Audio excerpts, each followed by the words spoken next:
നമസ്കാരം. കേരള തമിഴ്നാട് അതിർത്തിയിലാണ് പനച്ചുമൂട്. രണ്ട് സംസ്ഥാനങ്ങൾക്ക് കീഴിലും ഇവിടെ സ്ഥലങ്ങളുണ്ട്. ഇതിൽ പനച്ചുമൂട് വെങ്കോടാണ് സുരേഷ് കുമാറിന്റെ വീട്. ട്രെയിനിൽ നിന്നും പെൺകുട്ടിയെ പുറത്തേക്ക് തള്ളിയിട്ടെന്ന കുറ്റം സംബന്ധിച്ച് പ്രതി സുരേഷ് കുമാർ രംഗത്ത് വരുമ്പോൾ നാട്ടിലും വീട്ടിലും ഇയാളെക്കുറിച്ച് ആർക്കും ഒന്നും അറിയില്ല. സ്വഭാവ സവിശേഷത കാരണം സുരേഷ് കുമാറിനെ വർഷങ്ങൾക്ക് മുൻപേ ഭാര്യയും മക്കളും ഉപേക്ഷിച്ചിരുന്നു. അതിർത്തിയിലെ സ്വർണ്ണക്കടയിൽ ജോലിയുള്ള അനുജൻ മാത്രമാണ് ബന്ധം പുലർത്തുന്ന വ്യക്തി. വെള്ളറടയിൽ സുരേഷ് കുമാർ അധികം വരാറില്ല. 4 ദിവസം മുമ്പ് എത്തിയിരുന്നു. മദ്യപിച്ച് കറങ്ങി നടക്കുന്ന സുരേഷ് കുമാർ നാട്ടിലെത്തിയാൽ ഒറ്റയ്ക്കായിരുന്നു താമസം. പനച്ചുമൂട് സ്വദേശിയായ വടക്കുംകര സുരേഷ് കുമാറിന് നാട്ടിൽ കേസുകളൊന്നുമില്ല. മുള്ളുവേലി കെട്ടുന്നതാണ് ജോലി. അധികവും കോട്ടയത്തും മറ്റുമാണ് പണി. അതിനാലാണ് നാട്ടിലധികം ഉണ്ടാവാത്തതെന്നാണ് അയൽക്കാർ അടക്കം കരുതുന്നത്. ജ്വല്ലറിയിലെ ജോലിക്കാരനായ അനുജനും ചേട്ടന്റെ ജോലികളെ കുറിച്ച് പ്രത്യേകിച്ചൊന്നും അറിയില്ല. കേരള എക്സ്പ്രസിലെ ക്രൂരന്റെ ചിത്രം നാട്ടുകാർ തിരിച്ചറിയുന്നുണ്ട്.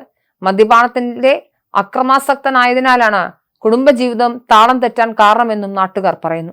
ദേഷ്യം വന്നാൽ എന്തും ചെയ്യുന്ന പ്രകൃതക്കാരന് കേസില്ലെന്നേ ഉള്ളൂവെന്നും സ്വഭാവം അത്ര നല്ലതല്ലെന്നും കരുതുന്ന നാട്ടുകാരുണ്ട്. സംഭവം പറഞ്ഞ ഇയാളുടെ വിശദാംശങ്ങൾ വെള്ളറട പോലീസ് ശേഖരിച്ചു. ജോലി സ്ഥലം കണ്ടെത്താൻ പോലീസ് ശ്രമിക്കും. ആ ഭാഗത്ത് ക്രിമിനൽ പശ്ചാത്തലം കണ്ടെത്താനാണ് തീരുമാനം. പിണങ്ങിപ്പോയ ഭാര്യയെ അടക്കം പോലീസ് ബന്ധപ്പെടും. ട്രെയിനിന്റെ വാതിൽക്കൽ നിന്നും പെൺകുട്ടി മാറിയില്ല. ഇതിന്റെ ദേഷ്യത്തിൽ ചവിട്ടിയെന്നുമാണ് പ്രതി സുരേഷ് പോലീസിനോട് പറഞ്ഞത്. പിന്നിൽ നിന്നുമാണ് ചവിട്ടിയത്. ഒറ്റയ്ക്കാണ് യാത്ര ചെയ്തിരുന്നതെന്നും പ്രതി മൊഴിയിൽ വ്യക്തമാക്കിയിട്ടുണ്ട്. കോട്ടയത്ത് നിന്നാണ് ട്രെയിനിൽ കയറിയതെന്നാണ് സുരേഷ് കുമാർ പറഞ്ഞിട്ടുള്ളത്. പ്രതിക്കെതിരെ വധശ്രമത്തിന് കേസെടുത്തിട്ടുണ്ട്. മദ്യപിച്ചാണ് സുരേഷ് കുമാർ ട്രെയിനിന് കയറിയതെന്ന് പോലീസ് സൂചിപ്പിച്ചു. സുഹൃത്ത് ശുചിമുറിയിൽ കയറിയപ്പോഴാണ് പരിക്കേറ്റ പെൺകുട്ടി ട്രെയിനിന്റെ വാതിൽക്കലേക്ക് വരുന്നത്. വാതിൽക്കൽ ഭാഗത്തു നിന്നും നിന്നിരുന്ന പ്രതി പെൺകുട്ടിയെ ചവിട്ടി പുറത്തേക്കിടുകയായിരുന്നു എന്നാണ് ദൃക്സാക്ഷികൾ പറയുന്നത്. ട്രെയിനിലെ സഹയാത്രക്കാരാണ് പ്രതിയെ പിടികൂടി കൊച്ചുവേളി സ്റ്റേഷനിൽ വെച്ച് പോലീസിന് കൈമാറുന്നത്. പോലീസിന്റെ കസ്റ്റഡിയിൽ നിന്നും കുതിര രക്ഷപ്പെടാൻ ശ്രമിച്ച സുരേഷ് കുമാറിനെ ബലം പ്രയോഗിച്ചാണ് കീഴ്പ്പെടുത്തിയത്.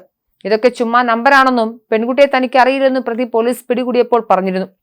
മദ്യപിച്ചിരുന്നു എന്ന ചോദ്യത്തിന് "ഓ എവിടെ" എന്നായിരുന്നു മറുപടി. താനല്ല പെൺകുട്ടിയെ ആക്രമിച്ചത്, ഒരു ബംഗാളിയാണ്, താൻ കണ്ടുകൊണ്ട് നിന്നതാണെന്നും ഇയാൾ പറയുന്നുണ്ടായിരുന്നു. തിരുവനന്തപുരത്തേക്ക് വരികയായിരുന്ന കേരള എക്സ്പ്രസിലെ ജനറൽ കമ്പാർട്ട്മെന്റിൽ വർക്കല അയന്തിക്ക് സമീപത്ത് വെച്ച് ഞായറാഴ്ച രാത്രി 8:45 സംഭവം.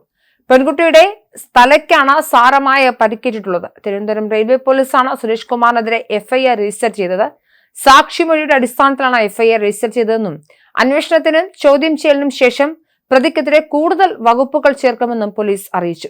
ആക്രമണത്തിനിരയായ പേയാട് സ്വദേശിനി ശ്രീകുട്ടി ട്രെയിനിലെ വാതിലിന് സമീപത്തു നിന്ന് മാറിക്കൊടുത്തില്ല എന്നതിന്റെ വിരോധത്തിലാണ് സുരേഷ് കുമാർ പെൺകുട്ടിയെ നടുവിന് ചവിട്ടി തള്ളിയിട്ടതെന്നാണ് FIR-ൽ പറയുന്നത്.